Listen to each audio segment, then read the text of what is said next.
ನಮಸ್ಕಾರ ವಿದ್ಯಾರ್ಥಿಗಳೇ, ಈ ಒಂದು ವಿಡಿಯೋದಲ್ಲಿ ನಾವು second PUC second unit test accountancy ಸಬ್ಜೆಕ್ಟ್ನ ಕಿರು ಪರೀಕ್ಷೆ ಅಂದರೆ ಯೂನಿಟ್ ಟೆಸ್ಟ್ ಪೇಪರನ್ನು ಅಪ್ಲೋಡ್ ಮಾಡಿದ್ದೇನೆ.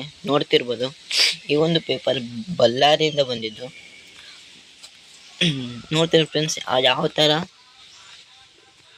ಕ್ವಶನ್ ಕೇಳಿದ್ದಾರೆ. ಈ ಒಂದು ಕ್ವಶನ್ ಪ್ರತಿಯೊಂದು ಎಕ್ಸ್ಪೆಕ್ಟೆಡ್ ಆ್ಯನ್ಯುವಲ್ ಎಕ್ಸಾಮಿಗೆ ಬರೋದು ಕ್ವಶನ್ ಇರುತ್ತೆ. ನಿಮ್ಮ ಕಾಲೇಜ್ನಲ್ಲಿ ನೋಡುವ ಯೂನಿಟ್ ಟೆಸ್ಟ್ ಕೂಡ ನಿಮ್ಮ ಆ್ಯನ್ಯುವಲ್ ಎಕ್ಸಾಮಿಗೆ ಬರುತ್ತೆ. ಆ ಥರನೇ ಅವರು ಕೊಟ್ಟಿರ್ತಾರೆ.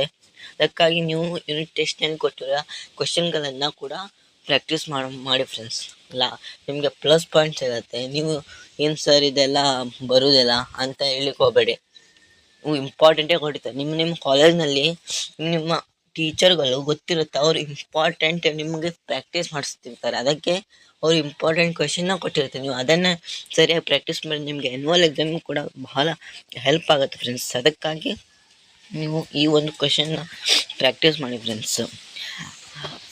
ಹಾಗೆ ಫ್ರೆಂಡ್ಸ್, ನಿಮ್ಮ ಜಿಲ್ಲೆಯಲ್ಲಿ ನಡೆದ ತಾಲೂಕಿನಲ್ಲಿ ನಡೆದ ಕ್ವಶನ್ ಪೇಪರನ್ನು ನಮ್ಮ ಜಿಮೇಲ್ ಐಡಿಗೆ ನೀವು ಸೆಂಡ್ ಮಾಡಿ ಫ್ರೆಂಡ್ಸ್. ಸೆಂಡ್ ಮಾಡೋದ್ರಿಂದ ಬಹಳಷ್ಟು ಜನ ವಿದ್ಯಾರ್ಥಿಗಳಿಗೂ ಹೆಲ್ಪ್ ಆಗುತ್ತೆ. ನಾವೊಂದು ಚಾನಲ್ನಿ ಅಪ್ಲೋಡ್ ಮಾಡೋದ್ರಿಂದ ಬಹಳಷ್ಟು ಜನ ವಿದ್ಯಾರ್ಥಿಗಳಿಗೂ ಉಪಯುಕ್ತ ಆಗುತ್ತೆ ಫ್ರೆಂಡ್ಸ್. ಅದಕ್ಕಾಗಿ ನಾವು ಕೇಳ್ಕೊಂಡು ಬಂದೆ ಅಂದರೆ ನಿಮ್ಮ ಜಿಲ್ಲೆಯಲ್ಲಿ ಪೇಪರನ್ನು